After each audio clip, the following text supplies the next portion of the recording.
Kita semua pasti merasakan dan menyadari berbagai macam perubahan yang terjadi di dalam diri kita maupun di dalam lingkungan masyarakat. Nah, pertanyaannya adalah, apakah kita semua sudah benar-benar merasa beradaptasi dalam perubahan itu?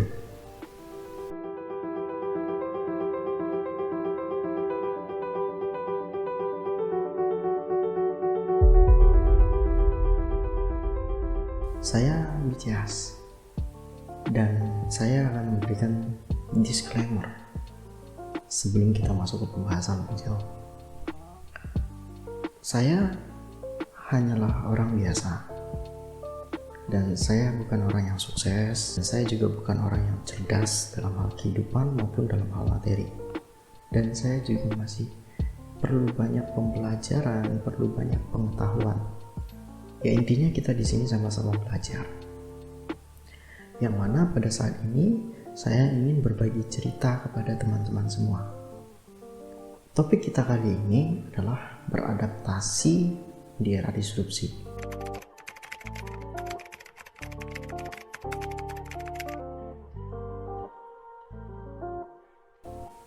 Jika kita sederhanakan, sebenarnya arti disrupsi itu adalah perubahan. Jadi era disrupsi adalah era perubahan. Dilansir dari beberapa situs web dan beberapa jurnal, era disrupsi adalah era di mana perubahan-perubahan yang terjadi disebabkan karena adanya inovasi yang menyebabkan perubahan besar sehingga mengubah sistem dan tatanan kehidupan masyarakat secara luas. Di Indonesia sendiri, jika kita berkaca dari beberapa tahun terakhir, dari sebelum pandemi hingga pada saat masa pandemi dan sampai saat ini, tentunya banyak banget perubahan yang saya yakin juga Anda semua pasti merasakan perubahan tersebut. Entah itu dari sektor keuangan, dari sektor perdagangan, dari sektor transportasi, komunikasi, dan bahkan perubahan dalam gaya hidup. Untuk menjelaskan era disrupsi itu apa, saya akan ambil salah satu contoh, yaitu masker. Di sebelum masa pandemi, yang menggunakan masker hanyalah beberapa orang. Kenapa saya bilang beberapa orang? Karena tidak banyak orang yang menggunakan masker. Tetapi pada saat pandemi, kita diwajibkan bermasker. Dan bahkan sampai muncul slogan Indonesia bermasker. Nah, pada saat ini pula, masker banyak berinovasi. Kenapa saya bilang begitu? Karena masker itu tidak hanya menjadi alat pelindung untuk kesehatan, tetapi juga menjadi tren aksesoris. Seperti yang kita lihat dulu pada masa pandemi, muncul tren gantungan masker atau tali masker. Kemudian masker itu banyak banget bentuknya, banyak banget jenisnya, berbagai macam bentuk inovasi yang dikembangkan. Hingga saat ini, walaupun sudah tidak diwajibkan, tapi masih banyak orang yang menggunakan masker. Nah, kenapa saya ambil contoh masker? Karena menurut pendapat saya, masker adalah salah satu bentuk perubahan yang kita semua bisa rasakan. Yang bahkan sampai saat ini pun saya masih menggunakan masker ketika keluar rumah.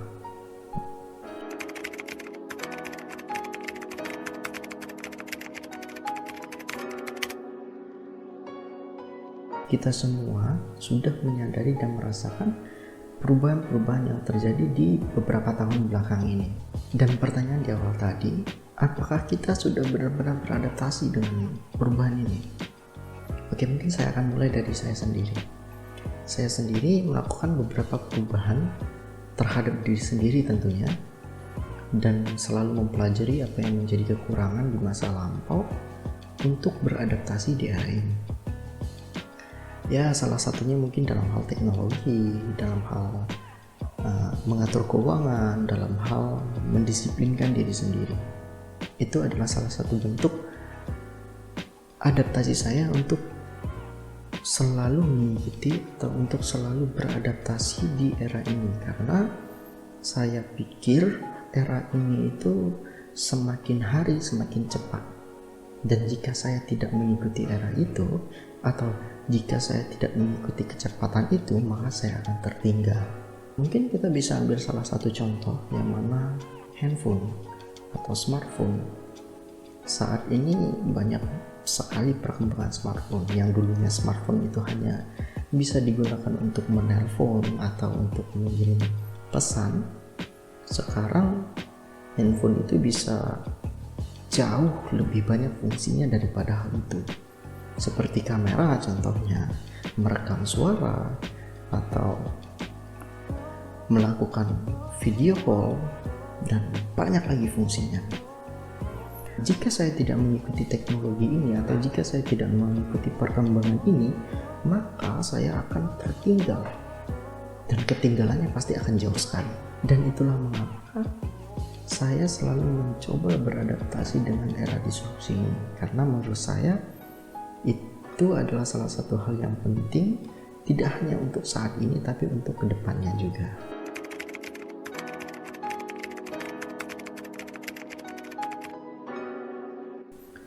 Saya sendiri mempunyai cita-cita yang besar.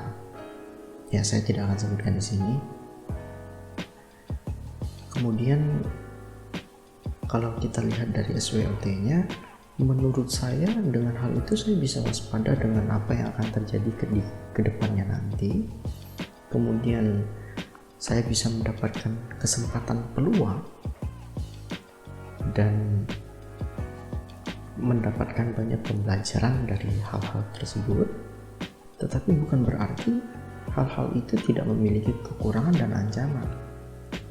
Yang menurut saya kekurangannya adalah kurangnya waktu untuk orang-orang terdekat saya. Seperti yang saya rasakan saat ini, karena saya terlalu sibuk dengan dunia saya, maka waktu untuk keluarga saya pun berkurang.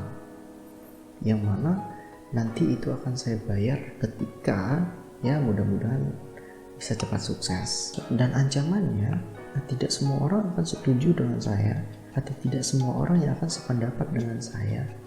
Kemungkinan buruknya adalah mereka tidak menyukai saya. Tapi jikalaupun hal itu terjadi, ya saya tidak terlalu memperdulikan itu.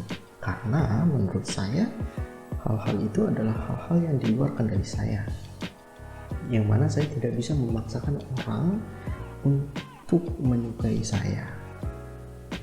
Oh ya, mungkin teman-teman mempunyai pendapat atau pandangan yang berbeda, silahkan coret-coret saja di kolom komentar.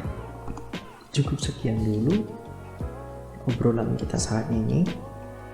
Saya juga masih perlu belajar dalam banyak hal, dan banyak hal yang masih belum saya ketahui.